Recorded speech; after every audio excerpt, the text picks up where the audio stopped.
Well, I hope he's as happy now as he will be at the end, because I am going to try and unpick three of probably the most controversial topics today, which of course are population, development, and climate change.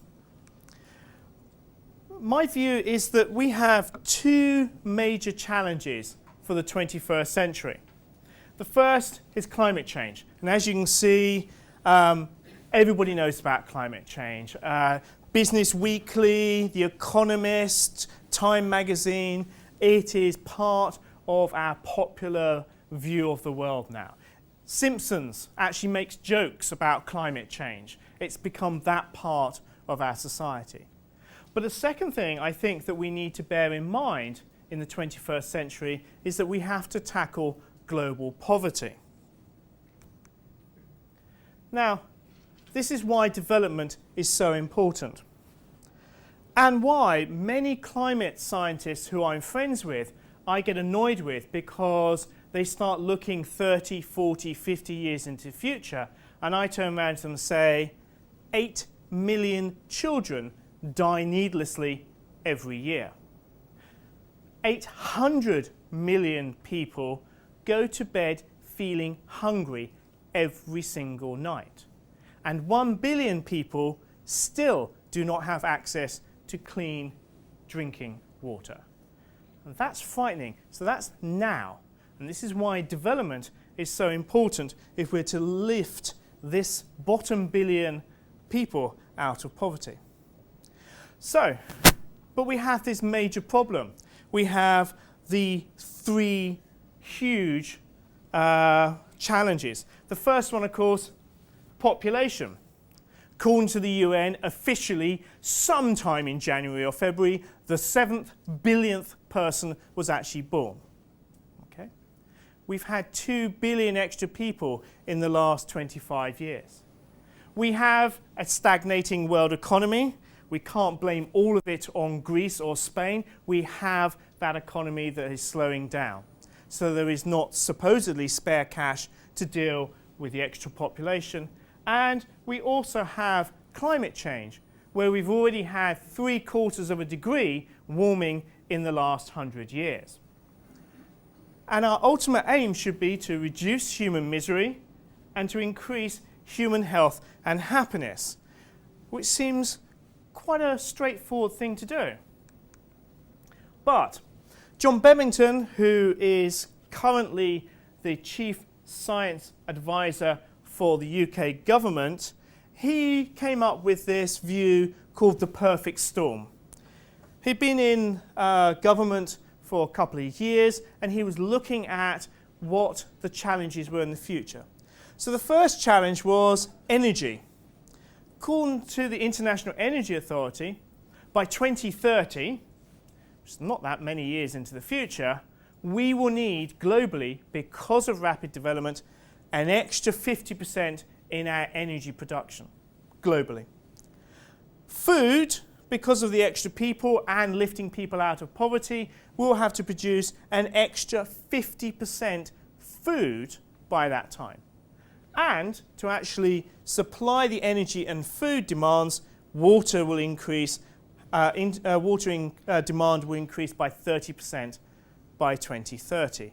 And in the middle of this sits climate change, which unfortunately affects all of those. And so that's the perfect storm that I'm going to try and unpick today.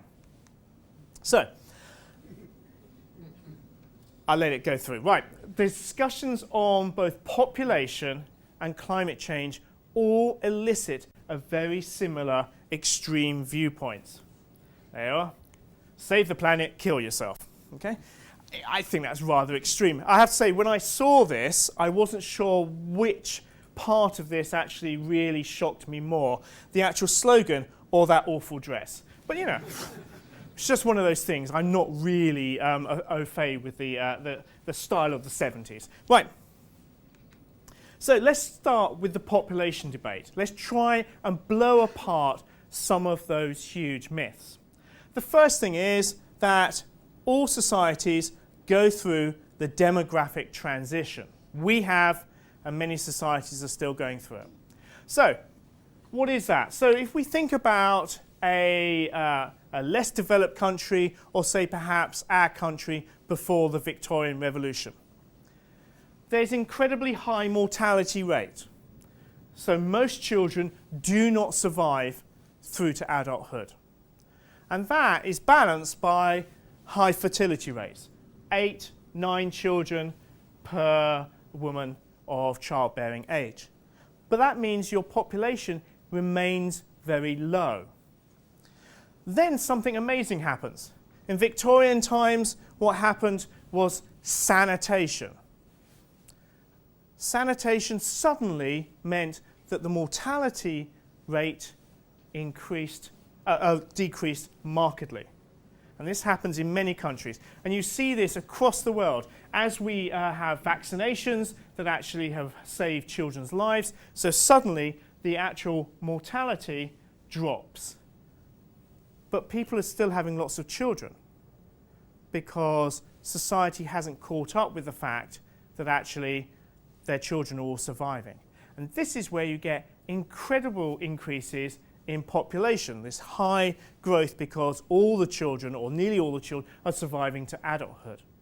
And then the demographic transition is when you then have low fertility, because what happens is that society readjusts. And the main key ingredient there, as I'll come back to, is women's education. If you educate women up to sort of secondary age, they take control of their own fertility.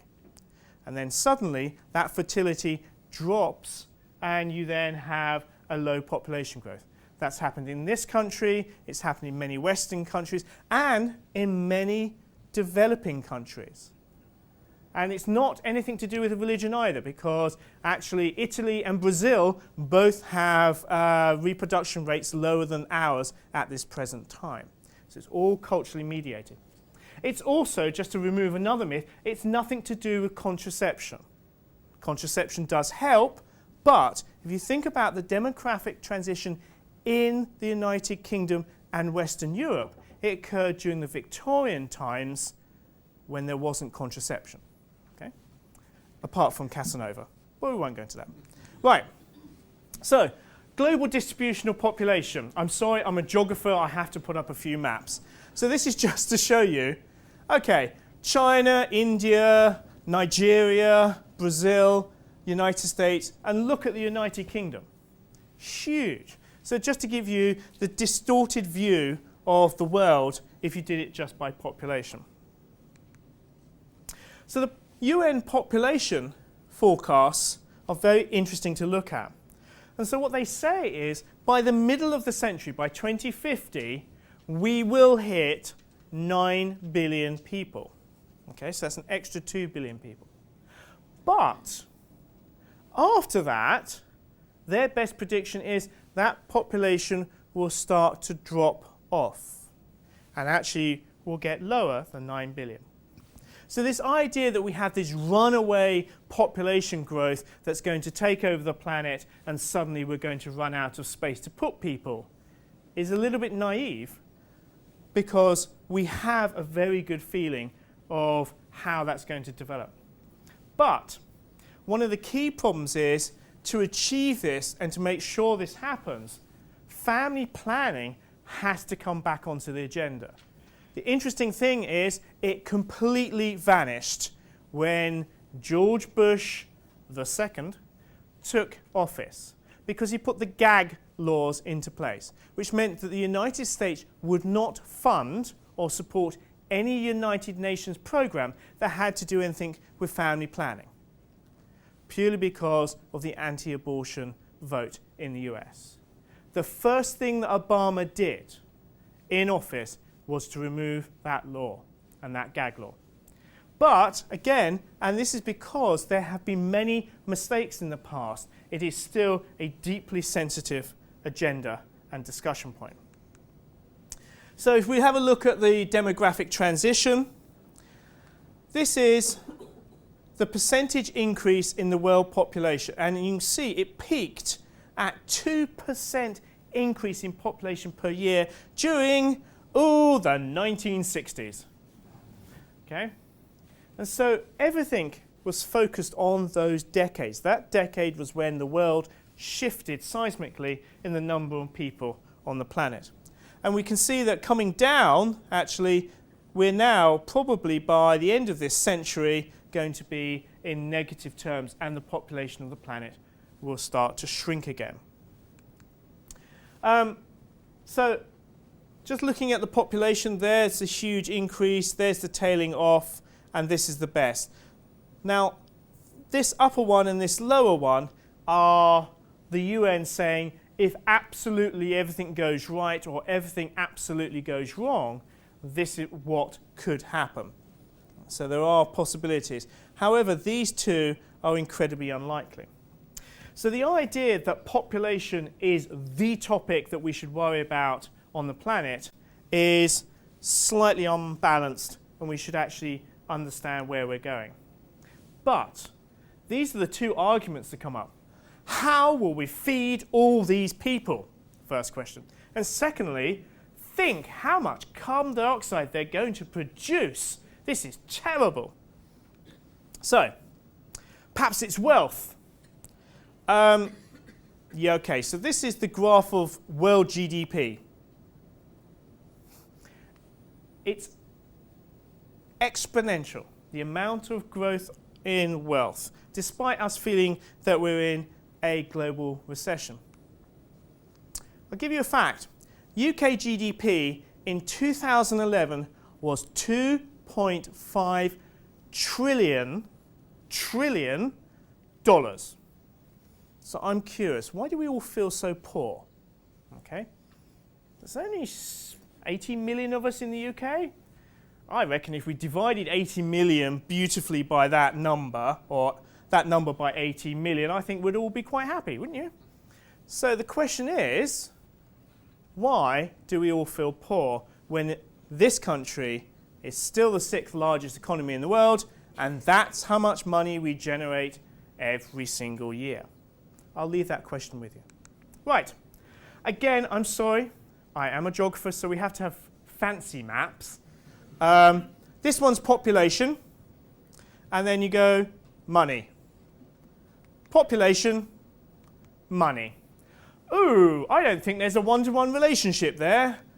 So, another question, which is, well, money doesn't seem to be tied into population, so we need to think of something else. So population growth and development does lead to carbon emissions. Okay?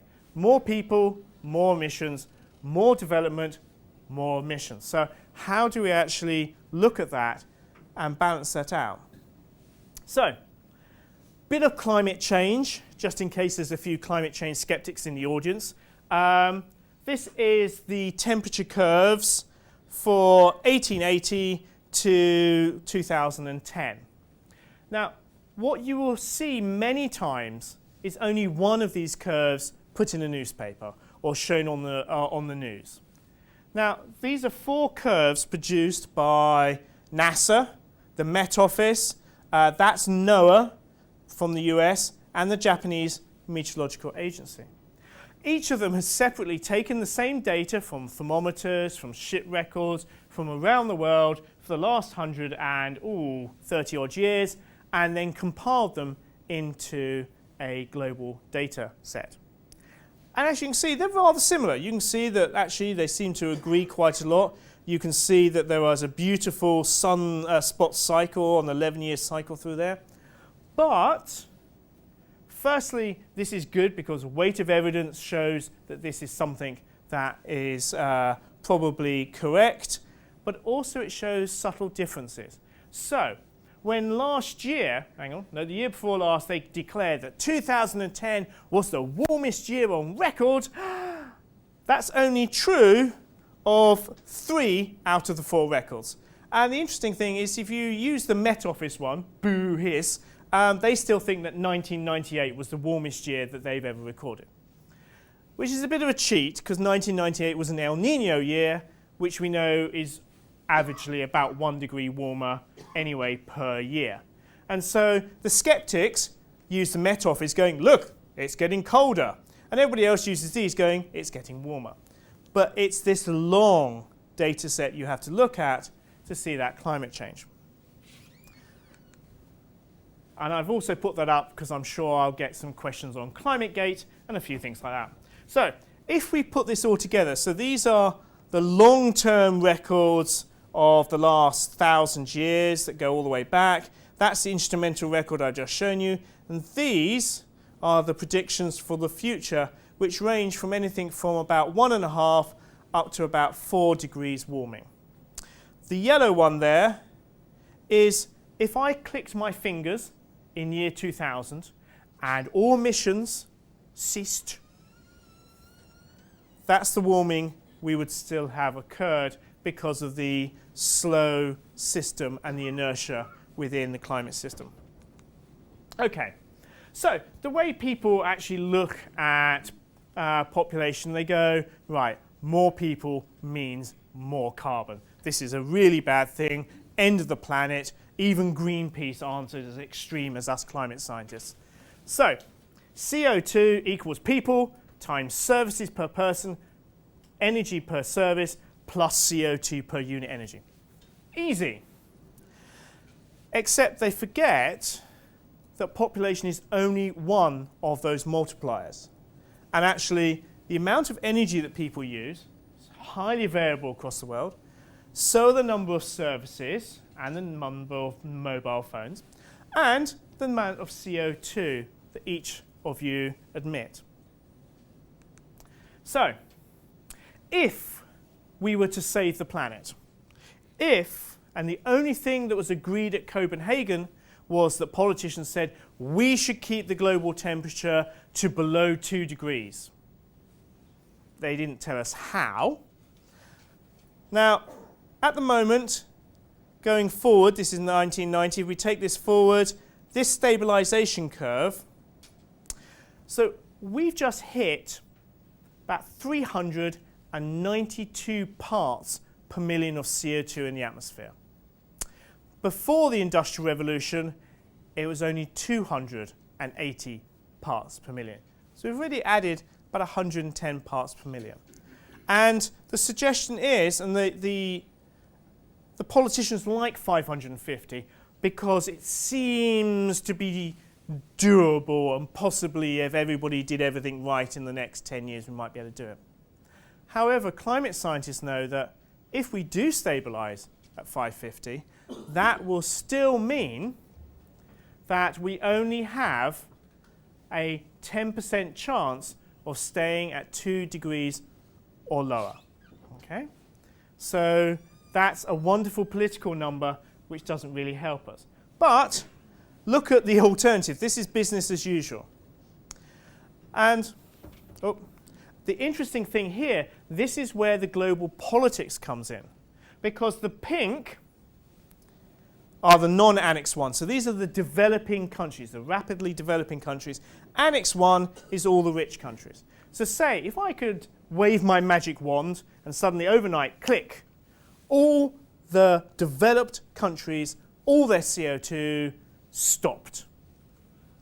Fantastic. However, by about 2040, the developing countries would pass over that stabilisation line even without us. So this is why the negotiations are so hard, because we're now at the stage where we're saying, right, developed countries have to do something, but developing countries also have to do something because actually we have to make stringent cuts. I'll give you an example.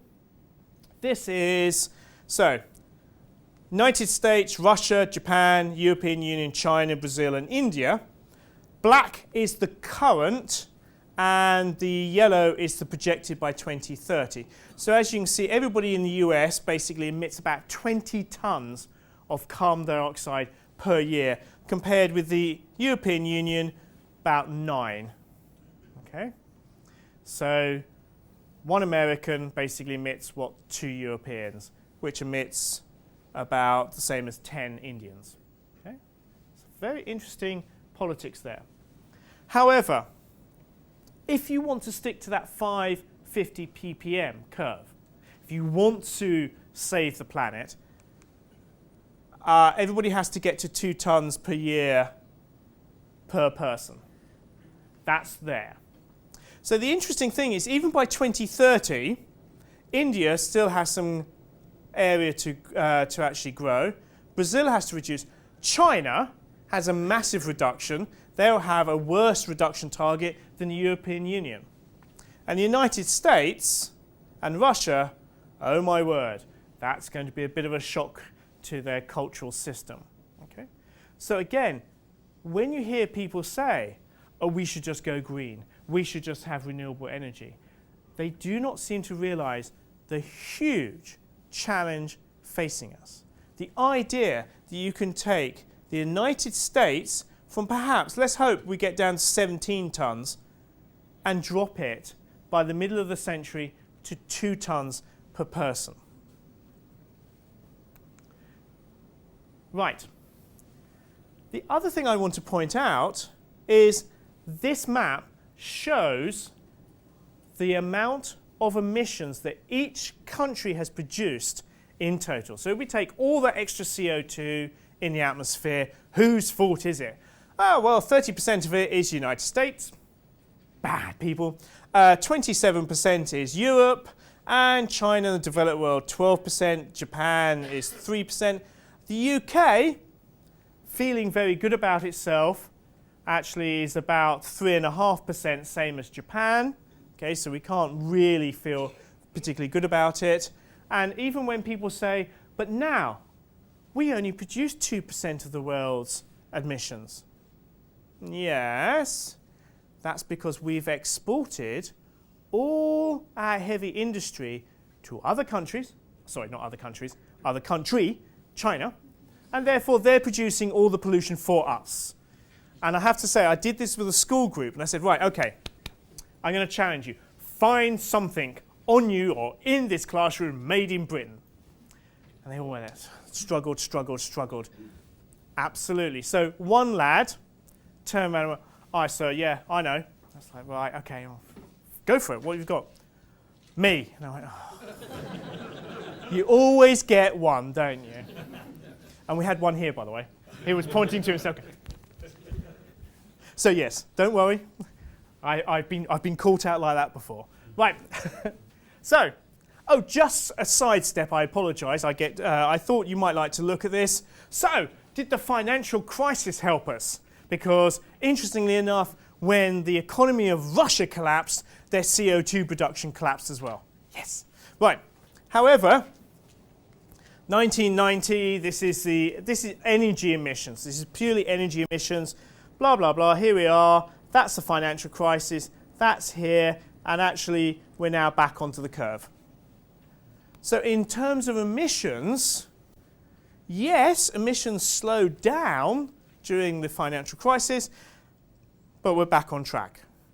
We're not even stepped away from it and have a parallel curve. No, we're back straight onto that curve, which is a great shame. So nothing good came out of the financial crisis. So let's go back to this whole population thing. If you could put family planning in, how would it affect the emissions? So this is looking at global emissions. This is one of the scenarios. And then actually looking at whether you put population influences in there, can you actually make a difference? And you can. However, and this is where the consumption story comes in. Oh, sorry. That light blue and that dark blue is Europe, USA, and the industrial countries. Because the ridiculous thing is, if the United States stops people being born, that's the same as stopping 10 Indians being born. So there's a very, very interesting balance there, because it's all about consumptions, not purely about numbers. So when people feel that actually it's about all those poor people in poor countries having lots and lots of children, no, it's actually rich Westerners actually having children who all go and drive 4x4s and actually demand 17 tons of carbon to be emitted on their behalf per year. So, rant over. Okay, so how, and I wanted to give you a little bit of hope, how do you actually save lives? Oh, good. Yes, please remind me in a few minutes. Right, so how do you actually save lives? I wasn't going to touch anything. I really wasn't. It's a PC. Sorry, I'm a Mac person. Right, so how do you save lives in the face of what seems to be increasing climate change, lots of disasters? I mean, if we think about them, we've had the Pakistan floods, the Australian floods. We've had the huge heat waves in North America. We've had the heat wave in 2010 in Russia. We've had, actually no, we didn't have a summer here. So there are lots of interesting climate changes that are occurring. Ooh. So the way geographers think about things, bizarrely enough, is in triangles. So this is a risk impact triangle. So you have the hazard, you have the vulnerability, and then you have the exposure. And how you control these three means you can control the risk. So, for example, Bangladesh. Bangladesh is a fantastic example. In 1970, through cyclones battering its southern coastline, they lost 300,000 people. Just imagine that. That's more people dying in cyclones than died in the Boxing Day tsunami in Indonesia. Okay? Colossal amount of deaths. 1991, still very bad. Cyclones, 138,000 people died due to cyclones. 2007, 3,500. As a climatologist, I can put my hand on my heart and tell you that the cyclones have not got nicer. Okay? They haven't got softer, they haven't got weaker or anything like that in Bangladesh. What has happened is Bangladesh has learnt how to deal with those events and deal with them with good governance. So the first thing they did was they made sure they have one of the world leading meteorological organizations, okay? So they got people trained to be able to use the radar to track weather systems coming in. So great, so you've got a bunch of scientists in an office going, cyclone coming. Now that's where they were very smart. They went, hang on, that's not going to work. We need to get that message out. And so the way they do it is they have a network of passing that information, and it is a clearly defined network, which when it starts to get to the villages, each village has a person and a bicycle and a village that they have to pass that message on to. So not only is it radio and passing out news through radio, but you also have a network of bicycles going out so everybody knows the cyclone is coming. Because people, when they're warned about events like this, can take evasive action. The Bangladesh government also saw that they needed to actually put in, shelters. So there are proper cyclone shelters. There is proper water and sanitation features. And here, just put it here, so this is a raised hut to ensure protection against coastal flooding. And you also have here floating agriculture which can survive cyclones. So, on this, so the hazard stays the same, the vulnerability stays the same because there's the same number of people, but the exposure, the actual exposure of those people to that risk is actually greatly reduced by good governance and warning, so the risk goes down.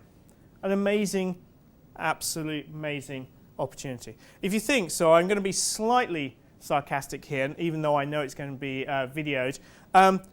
In 2007, they lost 3,500 people to cyclones. Think about it. In 2005, when Hurricane Katrina hit the USA, they lost a major US city and lost over 2,000 people. And that's the most developed country in the world. Okay? So again, it's not necessarily about money. It is about how you think and how you use the money you have. Right. So, what's the effect of population and climate change? Well, climate change unfortunately increases the hazard. So we know that increased flood risk, we know that storms will actually get stronger, and we also know that population, of course, increases vulnerability. The more people you have in the area, the more vulnerable those people are. Classic case of this is that hurricanes in the North Atlantic are completely irrelevant when it comes to the disasters along the coast of the USA. It doesn't matter if they get stronger, it doesn't matter if they get bigger. The biggest problem is that when Americans actually get to retirement age, they've made their money, where do they move? Florida. Why? Because they want to be on the coast and they want to have that life that they've been dreaming about for the whole of their working life. Hurricane Alley. I mean, again, it's that movement of people into vulnerable areas in the US, which is causing a much bigger problem than the hurricanes themselves. Okay? So you can see I have a very warped way of looking at the world. Okay, so sea level rise, Bangladesh. So let's have a look at 2000. I'm going to take a conservative sea level rise of 1 metre. And I say conservative because if we look at the end of the century and we look at the predictions of sea level rise due to global warming, it's about half a metre. Okay? Half a metre, as long as we keep our fingers crossed and Greenland and the western Antarctic ice sheet don't accelerate. Okay, so half a metre is that conservative view. But Bangladesh is on a delta, and Bangladesh is sinking for two reasons. One, because the Indians have built hydroelectric dams on all these major rivers to produce clean, low-carbon energy. And unfortunately, the silt coming from the Himalayas all the way down here that replenishes this area is now trapped by those dams and is not being brought into the deltas. The other thing is the Bangladesh government has basically ensured that as much of their population have access to clean drinking water. So here in the delta, there are 10,000 tube wells taking up clean, fresh water from the ground for their population. Unfortunately, when you take fresh water out of a delta, it starts to collapse. So in the next 60 odd years, there'll be another 50 centimetres of shrinkage. So the average rise relative sea level in Bangladesh will be 1 metre. Now this work here is done by the Bangladesh Centre of Advanced Studies. So this is not me or any of the my Western colleagues going, oh, this is what's going to happen to their country. This is what they feel will happen to their country. That's 22.5% of their country gone underwater. And that's not to put that the area around here will have huge amounts of saline intrusion, which then makes the ground useless for farming. Summing up 20%, that would be like the UK losing the whole of the southeast of England, which might not be a bad idea, including London. Okay? However, don't worry, we're quite high up here, so we will be fine. Okay? So again, how do you deal with this concept of change into the future? I'm going to give you one other example because it's come back into the news, which is food prices. And so here we have since 2004, and this study, by the way, is done by a very interesting private institution in the US, and I just want to go there, perhaps for a term, just so I get the badge. The New England Institute of Complexity. Do you know what? I want that on my CV. I've been there, yeah. I looked at their courses. There is no way I can afford even 1 week of their courses. And so what they said was, hang on, lots of people are complaining that food prices are due to biofuels. This whole thing about saving us from climate change is about biofuels. And so they basically modeled that, and that's the price change due to corn ethanol production in the world. These are the world's stores of grain, which go up and down because lots of countries try to store grain to actually then redistribute when actually crops fail, so they can actually try to keep the system going. And you have this huge peak in 2008, you have this huge peak in 2011, and there'll be another peak in late 2012 into 13. And at first they thought perhaps this is oil prices. Perhaps the oil prices that did peak at these times. Oh, 4 hours. Yeah, I'll be done by then. No, I won't. Right. And what they found was this is a 60% increase in food prices. And what they found was this was due to food speculation. So a group of bankers and speculators in the City of London and in New York were able to speculate on food futures and actually drive up the price because they were trying to make a very quick profit. And the same is true here in 2011. So when people blame all these food prices rise on, say, the bad weather, etc., well, the grain stores worldwide may actually tail off, but it's really that supply and demand. It's that pure capitalism that's actually driving some of these massive price increases. And I think what scares me, because in UCL, I can sort of look out and see the city just over the horizon. It's interesting to think that actually decisions made on the trading floor actually lead to people starving to death in certain countries. Because if you think about the Ethiopian drought of the 1980s, which we all know about and are made famous by Live Aid, when the drought started, there was grain in the stores in the city. But the farmers, who were starving, didn't have any money. So they couldn't buy the grain, so they started to starve. And it's that interesting system of whereby there might be food, but food has a price, and if you have no money and you have nothing to trade for it, then you cannot buy that food. And so that's an interesting viewpoint to actually consider. So, they are, just to make you really happy at the end of the show, sort of like they are, starving children. So malnutrition and starvation is not about lack of food, but lack of access to food. We have enough food to feed the world now.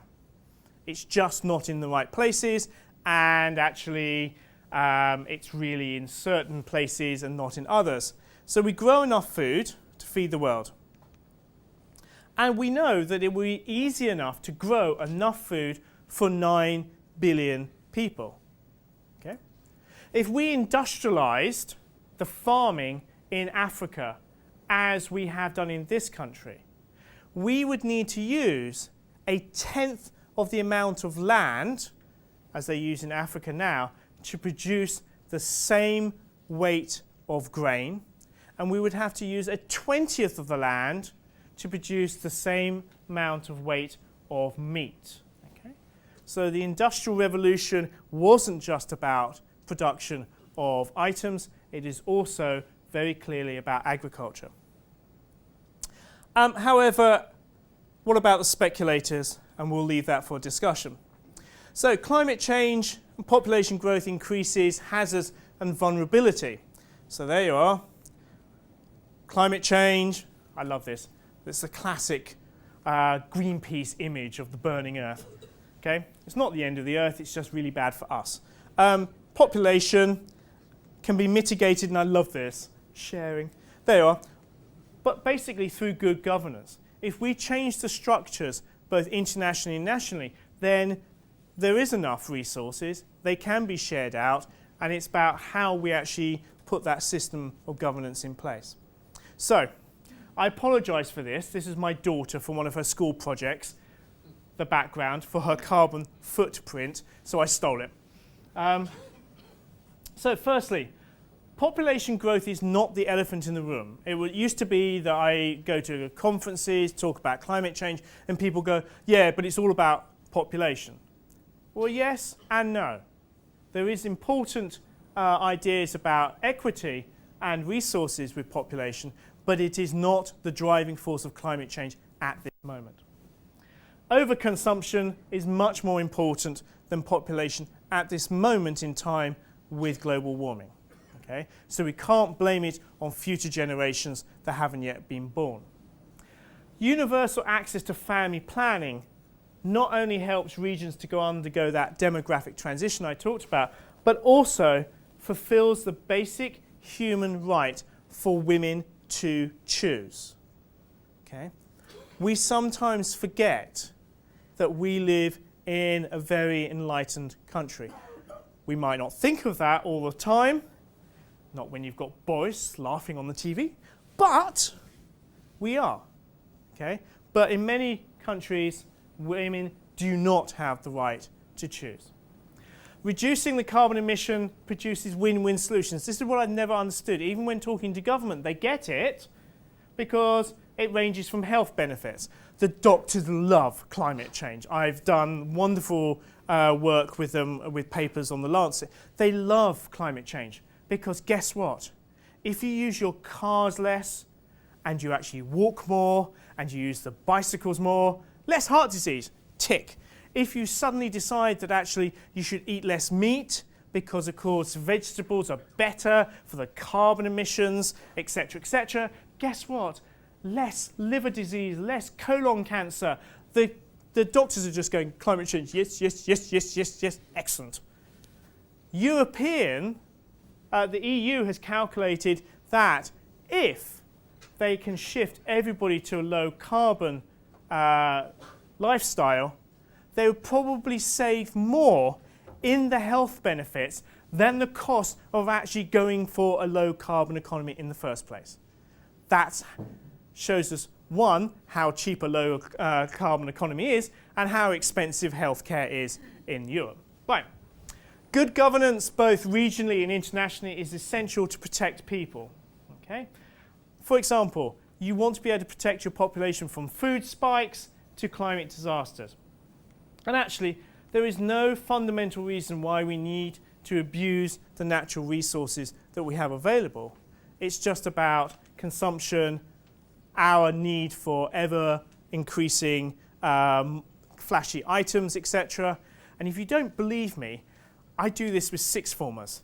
And I get them to put all of their hands up. I say, hey, put your hand up if you have a mobile phone. Stupid idea. So they all put their hands up. And then I say, put your hands down if you only have one mobile phone. Half the hands go down. So hang on. So that means sixth formers, half of them have two phones. I said, okay, right. Put your hand down if you only have two hands. Another quarter goes down. So there's a quarter that have three phones in any randomly chosen sixth form group. It's very, very, very bizarre. Yes, and I see the man going there, why? I don't know. Once I understand that, I might understand my own children. So, I thought I'd leave you with this. What happens if it's a big hoax and we've created a better world for nothing? Thank you very much.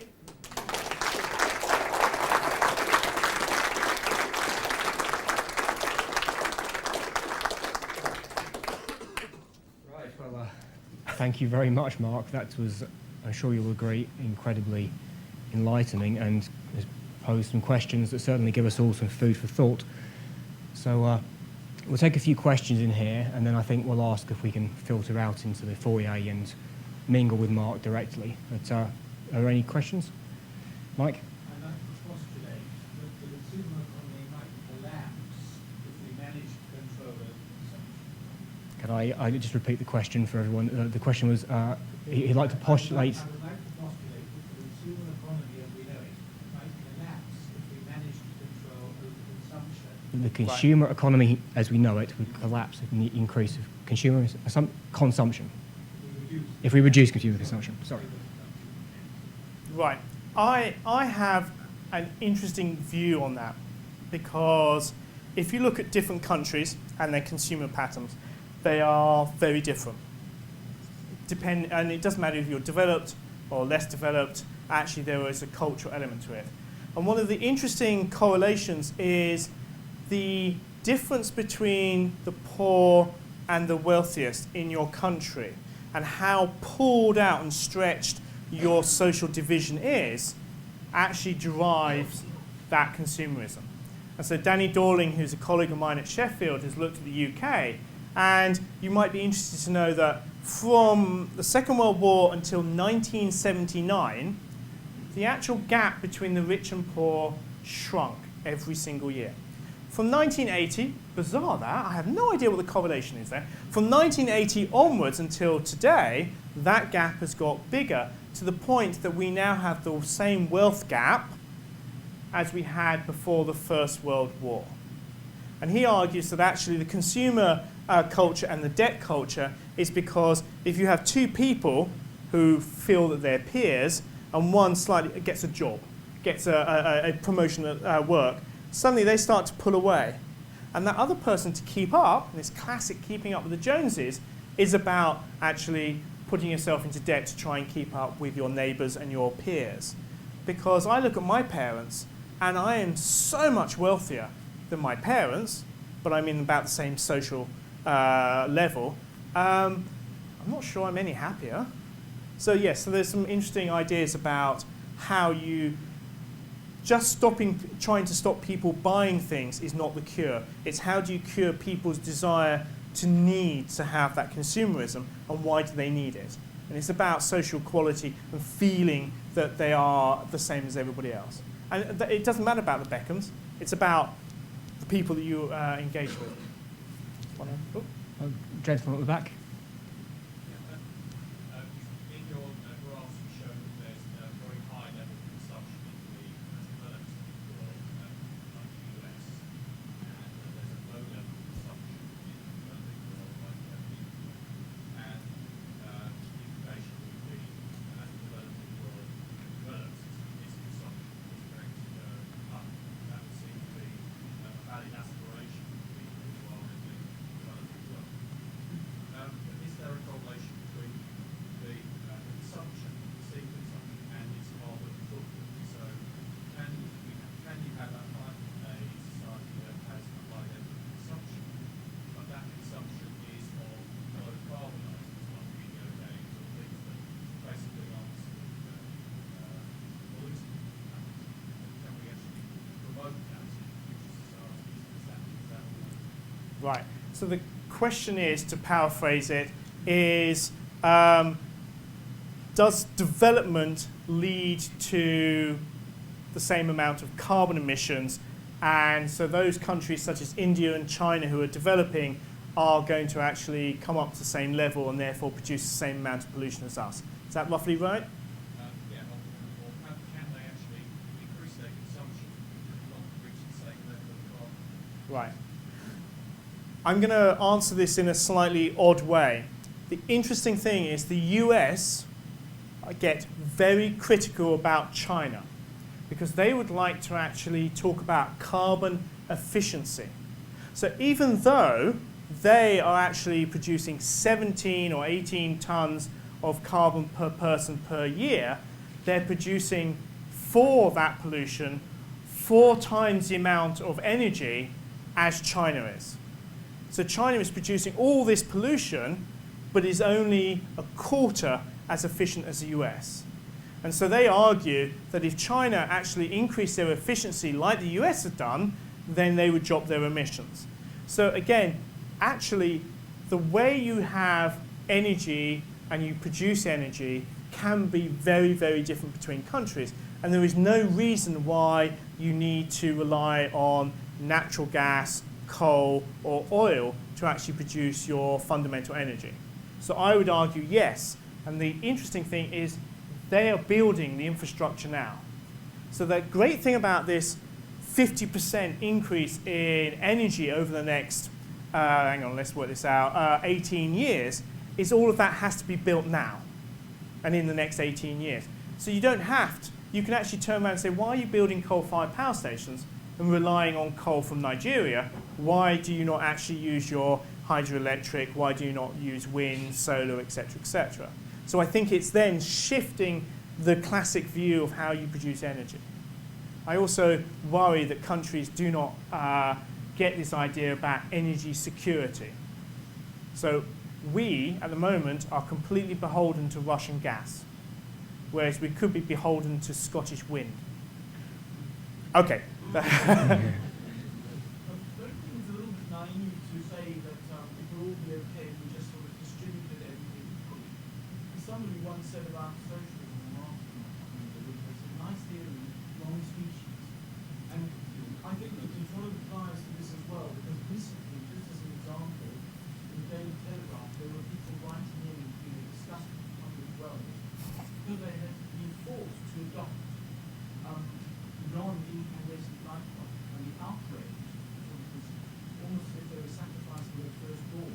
So to think that people are going to say, well, I'll give up my lifestyle, I won't have any air conditioning, I'll turn down my thermostats, I won't have that second car. It's just incredibly naive. So in a sense, the population becomes the only thing that we can say, well, this is what we've got to do something about. I would flip it the other side and say that people are very good at adapting to social norms. So for example, I'm just old enough to remember when there was this huge debate and huge argument, and the disgusted of Tunbridge Well were absolutely outraged that they were going to be made to wear seatbelts. This is ridiculous. I drive my car, it's up to me whether I put a seatbelt on or not. You wouldn't ever see anybody not wearing a seatbelt, social norm. Now, smoking. Smoking, ooh, anybody who's a smoker is a pariah. You're not allowed to do it on public transport, you're not allowed to do it in buildings. Social norm has changed. Recycling. Recycling in the UK now has become part of that popular culture, and therefore you do it because your neighbours do it. So the interesting thing is, yes, people don't like change, and people do not like the fact that they're giving up things. And they like the idea that perhaps, ooh, if I'm lucky enough, I might be able to be one of those incredibly rich people and look down on everybody else. It doesn't work like that. And they're much happier knowing that everybody around them is doing about the same as they are. And so it's about changing those social norms and actually trying to enforce people's civility. Actually, people love living together and actually get on quite well. Okay? And so it's trying to push the positives and not the negatives. And guess what? The disgusted of Tunbridge Wells, in a year's time, will be turning around to the neighbours, oh, do you know what? I've got this fantastic bulb. Do you know, it changes colour. You know, and so it's changing those social norms. So in a year's time, they won't even realise that their bulbs are actually full of sort of like alternative technology. Well, that's not really making a sacrifice giving up the bulb. That's why I showed you as an example. The same seat belts and all that sort of stuff. But if somebody has to sort of abandon their car and use a bicycle, people are just reluctant to do these things. They seem to be, something that involves actual real making a sacrifice. They want to do it. But you don't have to build it as a sacrifice. That's a wonderful way, I think, that people have failed to get this message across. If you turn around and you suddenly see your neighbour has this really, really nice car, but weird, he plugs it in every night. What's it doing? Oh, do you know what? The torque on this means it's electric battery, means that I can do 0 to 60 in 2.2 seconds, because actually that petrol engine is rubbish, because it just doesn't generate the torque. So forget that Porsche, I can take it at the lights. Suddenly that becomes the social norm. Suddenly everybody wants that electric car. And everybody has an electric car because, well, that's what everybody does. And so again, it's just shifting those norms. It's like having children. A social norm before the Victorian period was having 7 or 8, 9 children. Now, well, it's a debate whether you have 1 or 2. And the second one is usually sort of like being arm twisted. Okay? And they're interesting, a very interesting cultural norm is in China. China has a major problem. They've got at least, I think it's now 400,000 missing people. The reason being is they had these wonderful predictions of their population. They basically had the one-child policy, which actually only really applied to 3 major states, and other places they had 2-child policies for region, and then it all was relaxed. A lot of it was relaxed. But culturally, the Chinese, and particularly the Han Chinese, only have 1 child, because it's become culturally normal. And they have a major problem because all their economic predictions predicted a certain number of people. I think it was 1.1 billion, and they lost loads and loads of people that are not going to be there. So never underestimate this whole social norm power there. Yeah, just on that point, there are certain ones going the other way now. I mean, my grandmother's generation wouldn't ever have thought of flying anyway. And flying is at about a fifth of the time above outside per hour spent in the air. That's so true. So I don't know if you know, show of hands of people in this room who fly, maybe fly more than 4 or 5 hours. That's 2 tons. Mhm. That's 10 hours in the air. Mhm. That's no other emissions for the rest of the year. Yep. So, whilst I agree with you that social norms are important, it's going to be a hell of a job when people are talking about increased southeastern airport space, runways, extra runways, to reverse that particular social norm. I mean, people think that they should be able to fly where they want to, when they want to, but that is somehow inalienable right. The problem comes down to when you have multiple options for politicians. And this is something I say to my colleagues as climate change experts. They only see climate change. I'm having a job getting them to see development and population and starving children. It sort of still doesn't quite register that there are major problems now that have to be addressed, let alone in 30 or 40 years' time. But actually, for me, you have picked on probably the last bastion. The last thing I would bother to tackle is aviation. Just because at the moment, kerosene is an amazing, amazing fuel. Okay? Lightweight, high energy, and actually we have no idea how to replace it. But John Bevington once said to a huge audience, he turned around and said, do you know what, I'm sick and tired of those people protesting and running onto the actual sort of like Heathrow, showing off their sort of like naked chest going, stop flying. He said, I really wish they would actually run into people's homes and go, put cladding up. Because actually there are much bigger savings that we can make straight away. And actually you could do that with loft insulation. You could do that with, yeah, you shake your head. I do, because building regulations are such that insulation is quite a high standard in new dwellings. And for someone living in a dwelling 5 to 10 hours a year, it'd be much better not flying than putting more insulation into their house. And that's going to be an increasing number of people. If you have a new house. Well, yes, okay. And most people in this country, we are incredibly poor at turning over our housing stock. Yeah, but it's not an either or, is it? I mean, I do think that flying is getting up towards 8 to 9% of carbon, like you described in terms of CO2 equivalent itself. I know lots of climate change scientists who go on and on about global warming, and they fly around the world. Oh yeah. Oh yeah. But I also know that there are certain of my colleagues, so for example Kevin Anderson, who has refused to fly for the last 10 years. So there are some people who actually follow their convictions. I fly around the world. I do field work, I need to work with international colleagues, and I have no problem with that because I see flying as actually, yeah, it's the poster child of climate change, but there are much bigger. So for example, What's your carbon footprint? I have no idea. Huge. Why? Because if it's a lot over 9 tons, then you're going to have to do something that you're not able to. I'm not telling you to do anything. I'm telling you these are the problems out there and these are the way to actually deal with it. The interesting thing is, out of all of you, 50% of your actual emissions you have no access to. So if you, sir, went to come and live with me in a tent in Wales, the government would still be producing 50% on your behalf. Okay? So, yes, it's great that all my colleagues preach individual sort of actions. Don't leave your phone plugged in overnight, charging up. Exactly.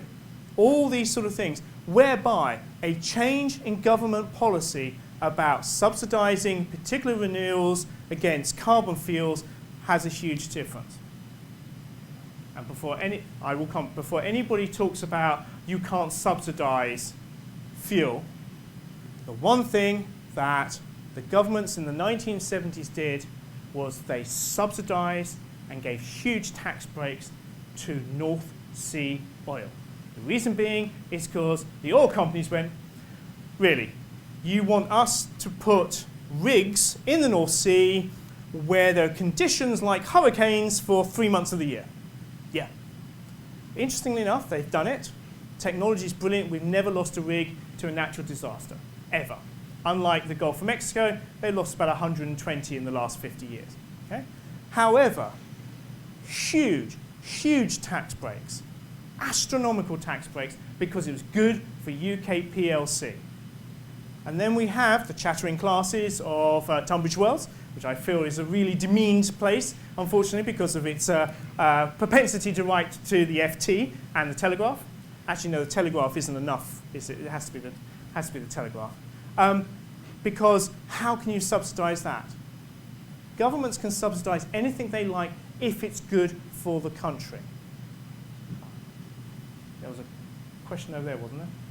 Yeah, I picked up on your points about the improvements in agriculture, particularly in the third world. I think you mentioned in some cases, the 10th and 20th of the land required in terms of people. We get away with that efficiency because we are busy converting oil into body fat. What happens when the oil runs out? Right, two things there. Firstly, if you industrialise farming, you increase emissions hugely. You do. Okay? You need mechanisation, you need fertilisers, which is another huge problem because the planetary limit of nitrogen we've already passed and we're already doing huge damage. So yes, there are complete opposites if you actually do that.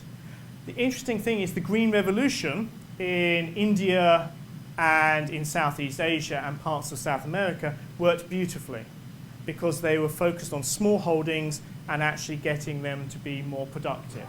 And I hate to tell you this, some of the real great breakthroughs were actually particular species of crops. So the interesting thing is up until mid-1960s, wheat was one of these crops that was all different heights. They then made sure the crossbreeding allowed it to actually be all the same height. So when you see a field of wheat from the late 60s onwards, it's all the same height. It means it's much easier to actually harvest. So I agree, if you do industrialise, you do have major problems. But my gain would be if I went to East Africa where I do a lot of work and where I could industrialise a lot of the actual agriculture. Now there is a huge amount of market gardening done near Nairobi, but if I could do the rest of it, I would be able to then reforest all the rest of East Africa that has been deforested by the most evil creature on this planet. That's not us, it's goats. Goats are awful, by the way. So when you saw last Christmas Oxfam relaunching their campaign, eat a pizza at Pizza Express. Oh, I'm not sure I'm allowed to mention a company's name, but and donate some money to Oxfam and we'll buy some goats. My wife had to hold me down because goats, unfortunately, I'm sorry, I've got off the track, but I will come back. They don't nibble. So sheep and cows, even camels, which you see, strangely enough, wandering around East Africa, they all nibble. So you leave some of the plant alive. Well, not goats. Goats go and they strip. Goats also can climb trees. Trust me, I've seen them, okay? They can climb trees and they deforest any tree which is below about 8 foot. So you have this weird landscape in East Africa where goats have killed absolutely everything. You then have some huge trees which are bigger than 8 foot because the goats can't get to them. And then the grasshoppers come in and finish it off. And so all you have is these big trees and dust. And so again, what I would like to do, and this again comes back to win-win, is if we reforest those areas, we restore the carbon in those areas and actually stabilise the rainfall, stabilise the soil. Oh, hang on, this is sounding good. Win-win scenarios, and have a positive carbon balance, you can actually do that. And it is occurring in some places. I think we'll leave it there, but I would like to use my host privilege just to ask a very quick question. Go on then. And that is, at the beginning of your talk, you mentioned that secondary school education was perhaps one of the most important things you could do in educating girls and bringing, sorry, not just girls, both genders, and bringing the population under control. If hypothetically the International Development Secretary were here this evening, what would you say was the one single most important thing that the British government could spend its development money on towards these issues? Bloody hell. Remind me never to let him ask the last question ever again. And I thought it would be a quick one. Sorry, everybody. It's not, because there is a huge debate about international aid, because quite a few of the countries that we are giving aid to are actually now quite wealthy. So there's an interesting gap there.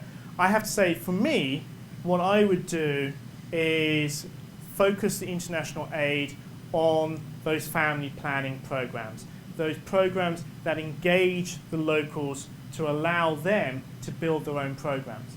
And so some of the most successful medical interventions and family planning interventions have been where people have engaged with, and it's usually, no, it is always women's groups within the village setting. And so if you can engage the women's group and actually get them to see the advantage of something. So for example, in Malawi, they basically halved the infant mortality rate by simple medical sort of things such as cleanliness when giving birth and things like that. It's amazing how very simple interventions make a big change. And so if you can do that, and then that message is passed out, because people listen to other people who they trust, and you trust your friends. And so if your friend says, yeah, you shouldn't buy a BMW, you should buy this electric car, very cool, then you listen to that.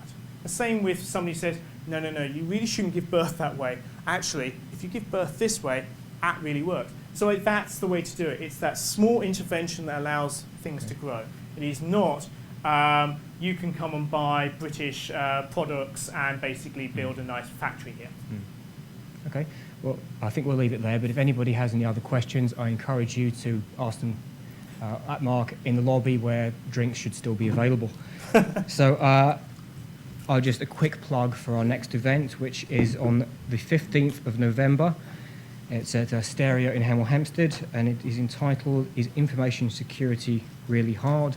By a very good friend of BCS Hertfordshire, Mike Barwise, who is a security consultant from Integrated InfoSec. I hope you'll be able to join us on the day. If you have any feedback about tonight's events, please let us know, fill in any forms in the foyer. And I think it just leaves me to say thank you very much to Mark. Yeah. And just before we finish,